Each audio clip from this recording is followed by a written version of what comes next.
is the understanding of ball toughness rips.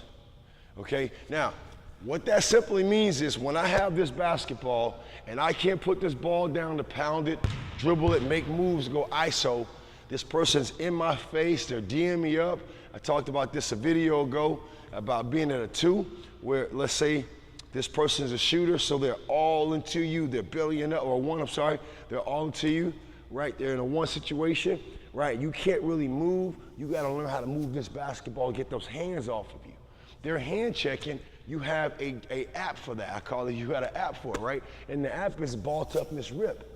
And it's very simple. Every time I rip this basketball, this ball possibly is getting outside their body.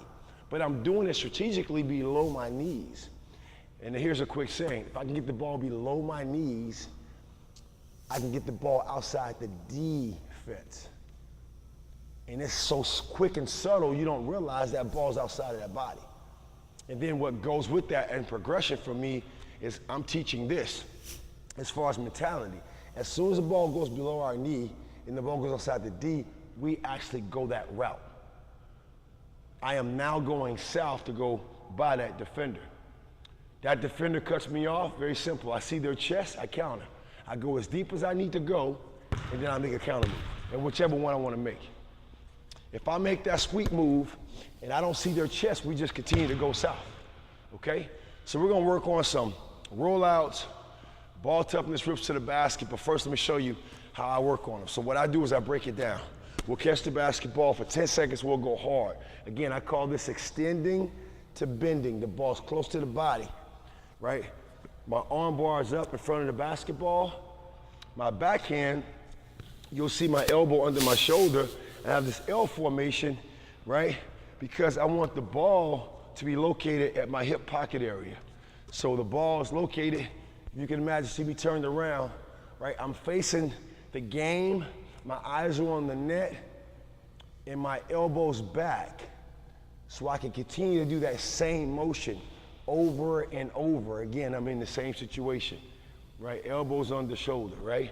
So I'm doing a ball toughness rip.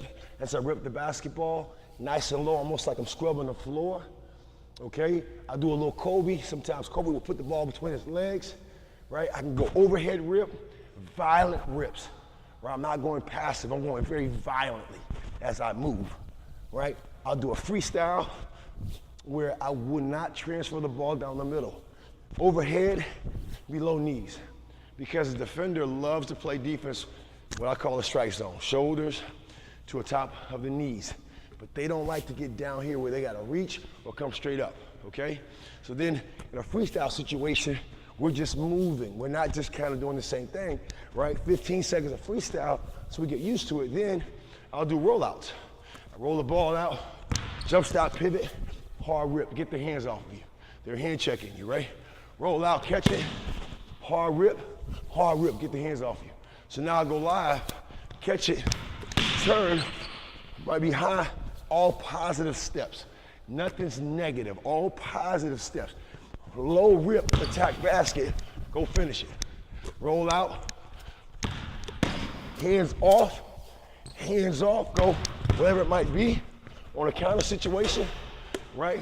So real quick, ball toughness rips. What it does is it gets your defender off of you. You rip low, you rip high. We never want to rip middle. If we do, we transfer hard and violently, okay? But the whole emphasis is get the ball below your knee, outside the D. A ball above the head, and I'll be led. Boom, get to the basket, all right?